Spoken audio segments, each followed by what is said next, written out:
Looking to trade directly from within your wallet without using a central exchange?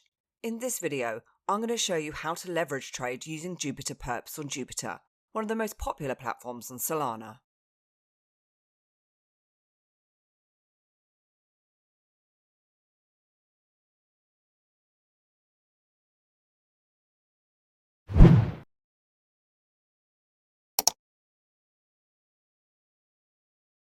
Whether you're new to trading or just looking at a simple way to get started, I'm going to guide you through the process step by step.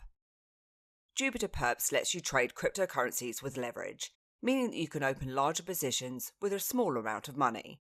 It's non-custodial, which means that you stay in control of your funds at all time. There's no need to sign up or complete KYC, and trades are fast and cheap thanks to Solana's low fees. Before you can start trading with Jupiter Perps, there are a couple of things you need to set up. First, you're going to need a Solana wallet. Today, I'm going to be using Phantom, which is the most popular wallet built on the Solana blockchain. But Jupiter also supports other wallets too, pretty much any wallet that works with the Solana network. If you don't already have a Phantom wallet, or if you're not too sure how to use it, I've got a full step-by-step tutorial, and I'll leave a link in the video description. Once your wallet is ready, you're going to need to transfer some funds into it, if you don't already have some. If you have, you can use the timestamps in the video description to skip to the next part. Let's start by opening up your Phantom wallet. And at the top of the wallet is where you're going to find your wallet address, and it's a long string of letters and numbers. Click the copy icon to copy your Solana wallet address to your clipboard. Then you'd simply head across to wherever you're holding your crypto, whether that be the likes of Binance, Coinbase, or a wallet like Exodus, and then paste in the address that you've copied, enter an amount, and send. Once the transaction is processed, head across to Jupiter, and I've got a safe link in the video description that you can use for that. Then head across to Perps from the top of the Jupiter screen. The first thing you're going to need to do is connect up your wallet. So click the Connect Wallet button in the top right hand corner. And there's a few different options here. If you're on a computer, you can use browser extensions like Phantom, MetaMask or Coinbase Wallet. If, however, you're using a mobile device, you can connect using Wallet Connect, where you'll scan the QR code with your device to connect. Today I'm using the browser extension for Phantom Wallet, which is connected to my Ledger hardware wallet, so I'll select that. If this is the first time you're connecting, you may need to approve the connection. There's no fee to connect, you're just simply giving Jupiter permission to view your wallet address so that you can start trading. You'll now see my wallet address is appearing in the top right, along with my balance, and I've currently got one SOL to trade with.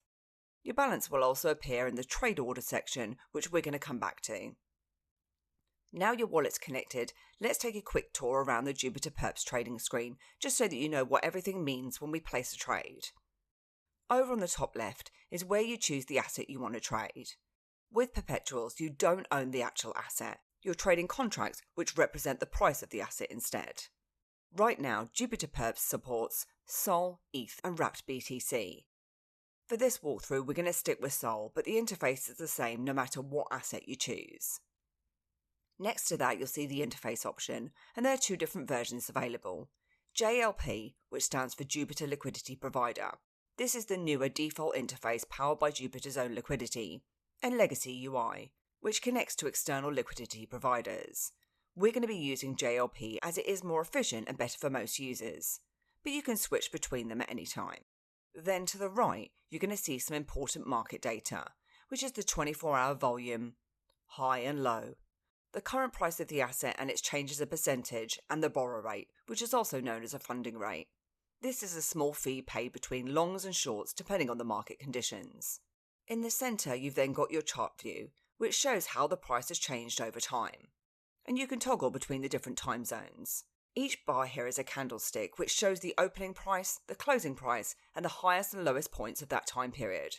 For example, if we've got this set to 5 minutes, each candlestick represents 5 minutes. And the green candles mean that the price went up, the red candles mean that the price went down. And it's a helpful tool for spotting trends and deciding when to enter or exit a trade. This chart is powered by TradingView, and there's also some trading tools that you can show or hide from the bottom left. And you'll find more tools available by clicking on the arrow here. Then you can also add these to favourites if you use them regularly by starring them. And they'll appear on a mini toolbar on the chart. On the right hand side is where you're going to place your trade. and you can choose to either long or short. Long if you think the price is going to go up, short if you think the price is going to go down. You'll also pick your order type between a market order, which executes immediately at the current price, and a limit order, which lets you set your own price and waits until the market hits it. We're going to show you examples of both of these trades in a moment. You can also adjust a few key settings here. First, you've got your leverage, which allows you to open a larger position with less capital. Higher leverage means higher risk, so start low if you're new. Slippage tolerance controls how much price movement that you're going to be okay with when the trade is executed. And below that, you'll see an estimated liquidation price, which is the price at which your position would be closed if the market moves against you too far. And these will all become a little bit clearer when we go through them with an example, so let's jump into that now. Before we go ahead and place a trade, the first thing we need to do is select the asset that we want to trade from the top of the screen. As I said in this example, we're going to use SOL, since that's the native token of the Solana blockchain. Once you've selected SOL, we're ready to set up our trade. Over on the right hand side of the screen, we're going to choose long, because we're expecting the price of SOL to go up. Then we need to make sure that we're on market. This means that we're placing a market order which will execute immediately at the best available price. Now let's set our leverage, which as you can see is set to 5x, and we can use the slider or manually type that in. I'm going to be using 2x leverage. This means we're doubling the size of our trade. Even though I'm only trading with half a SOL, my position size will be 1 SOL. Using low leverage like 2x is generally a bit safer, and it gives you more room for price movement before you get liquidated. As you can see, the current price is at $129, and our liquidation price is all the way down at $64.96, so there's a long way to go, i.e. half the current price until we get liquidated. Now let's take a look at how the liquidation price changes if we increase leverage. At 10x, your position is much larger at just under 5 SOL, but the liquidation price is much closer to your entry at $116 now, so we don't have far before we get liquidated. At 100x, even a tiny drop in price could instantly wipe out our position. And this shows how higher leverage increases risk. If you're just starting out, it is best to stick to lower leverage. Next, let's set our slippage tolerance. This is the maximum price movement that you're happy to accept when your order goes through. I'm going to keep mine at 2%. Now we're going to look at the summary box below, which gives us a breakdown of the trade details. First is the entry price, which is the price that our trade is going to be executed to enter at. The open fee is the fee that will open your position, shown as a small percentage of your trade size. Your price impact is how much your trade is going to move the market, and this will all depend on how large your trade is and the available liquidity. The borrow fee, also known as the funding rate, we discussed earlier. Your transaction fee is the fee charged by the Solana network to process the trade, and it's usually just fractions of a cent. Once you're happy with all of the details, click Open Long to place your trade. Then you'll just need to approve that transaction in your wallet, which will show a confirmation screen of your transaction and the network fee. If you're happy, you can confirm. As I said, my Phantom wallet is connected to my Ledger device, so I'm going to need to prove that on there. Your market buy long order is now live, as you can see on the chart. Once your trade is live, you can monitor and manage it under the Positions tab below the chart. Here you're going to see all the key details about your open position, including your P&L, which will show how much profit or loss you've made so far. And mine is obviously showing as a negative right now because I've just placed the order and there are fees to take into account. You've then got your entry price, the size of your position, leverage and your liquidation price. And this is the best place to keep track of your trade and how it's performing in real time. To manage your risk, you can also set up a stop loss and take profit. Just click on the pencil icon beside TP and SL within your open position. From here, stop loss allows you to automatically close your trade if the price moves against you to help limit losses. Take profit will automatically close your trade if the price hits a target that you're happy with, and that will lock in your profits. And you can choose to either take profit or loss in USDC or SOL. So if you want to lock in your profits, USDC will lock in the price, or if you'd rather take that in SOL, you can. I'm going to choose USDC in this example. So I could set a take profit if the price of SOL reaches $135, then a stop loss at $124. And it will show how much profit you'll make or what you'll lose if the market reaches those values. And you can set either or both. When you're happy, confirm and approve that in your wallet. And these will trigger automatically without needing wallet approval when the conditions are met.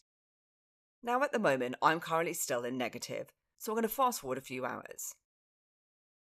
And as you can see, that trade is now in a little bit of profit. Obviously, this is only a very small amount, and I'm not trying to show you how much I can make trading, only how to place these trades. And I'm obviously trading with very small amounts here too. If you want to close your position manually, just click close at the bottom of the position. Then you can enter in the amount that you'd like to close, as you don't have to close your entire position at once. If you want to lock in some profits or reduce your risk, you can do a partial close. And it works just like a full close, but it lets you keep the rest of your trade open to ride the trend if the market keeps moving in your favour. In this example, I'm going to choose to close all at 100%. Then choose how you'd like to be paid out, whether or not that be in Sol or USDC again. Before we choose to confirm, there's something really important that you need to understand. Unlike centralized exchanges, closing a position on Jupiter Perps requires you to approve the transaction in your wallet, just like when you open the trade. That means it's not instant. Depending on your wallet and network conditions, it could take a few seconds longer than you might be used to. So if the market is moving fast, just be aware that it might take a moment for your trade to close. That's why many traders prefer to set up stop loss and take profits ahead of time, so that the system can handle it instantly without waiting for a manual wallet approval. Once you confirm the close in your wallet, your position will be closed, and it'll move across to your History tab, where we're going to see the position, showing the size, the profit, and any fees. And a market short works in the exact same way as a market long, just in the opposite direction. Instead of betting for the price to go up, you're expecting it to go down. So when you click short, you're opening a position that gains value if the asset's price falls. You'll still choose your leverage, which will keep at 2x, set your slippage tolerance, and review the same fees like your entry price, your open fee, your borrow rate, and the liquidation price. When you're ready, just click Open Short. Approve the transaction in your wallet. And your short position will go live and show up on the chart here. So we're going to imagine that some time has passed now and we want to close this trade. This time we're going to use the X icon beside the position on the chart. Confirm that in our wallet so that our position is now closed. Now let's take a look at how to place a limit order. Unlike a market order, which executes right away at the current price, a limit order lets you choose the price that you want to enter the trade at. Your order will only go through if the market hits your target price.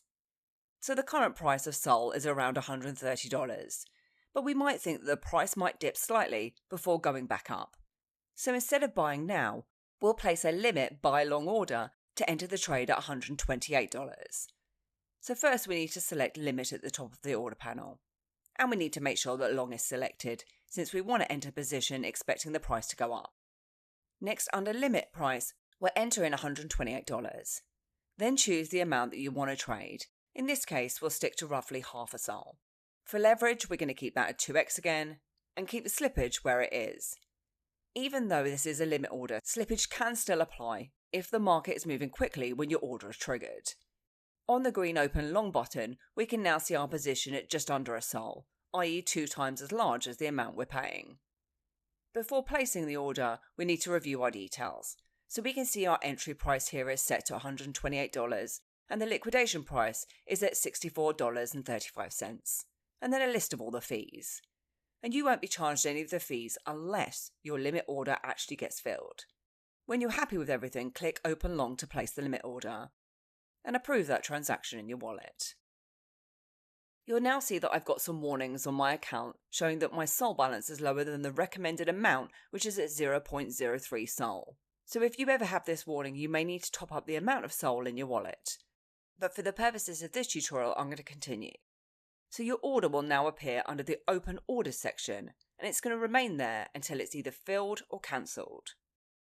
If Sol drops to $128, your limit order is going to be triggered, and you'll enter the trade at that price, with your 2x leverage position going live. If the price doesn't reach that level, the order just stays pending. But there is an option to edit the price here, which we're going to do quickly now, and change that to $129. And just keep an eye on the liquidation price and the collateral here, as if you're trading with larger amounts, these will obviously change a lot more. And then confirm. And my order is now changed to a trigger price of $129 instead. Once saved, these triggers will work automatically on-chain, and you won't need to approve anything in your wallet when they're triggered. And that's especially helpful if you're away from your screen or if the market's moving fast. When the order is triggered, setting up stop loss and take profit, as I showed you earlier, is a great way to stay in control of your trades and avoid emotional decisions. If your limit order hasn't been filled yet and you change your mind, or if you feel it will never fill, you can cancel it at any time. Just go to the open orders section, find your order that you want to cancel, and click on the cancel button. And you're going to need to approve the cancellation in your wallet. Once it's confirmed, the order will disappear and your funds will be available to use again. If your limit order does get filled, it'll move from open orders to your open positions. From there, you can manage it just like your market order, including setting up or adjusting stop loss, take profit, or closing the position manually when you're ready. And in the same way as markets, limit shorts work the exact same way, only the reverse. One of the great things about trading with Jupiter Perps is that you don't need to withdraw your funds after you've closed your trades. This is because it's all done directly from within your wallet. Your profits, or any remaining balance, are already in your wallet the moment the trade is closed. And there's no need to transfer or withdraw anything like you would with a decentralized exchange. Now, just to finish with, I'll show you the portfolio from the top of the screen. But you're then going to need to connect up your wallet. And we can now see the holdings in our connected wallet, showing the half a sol we had remaining and the $64 that we closed earlier in USDC. And that's it. Now you know how to trade using Jupiter Perps on Solana. Like all DeFi platforms, Jupiter Perps is built on smart contracts.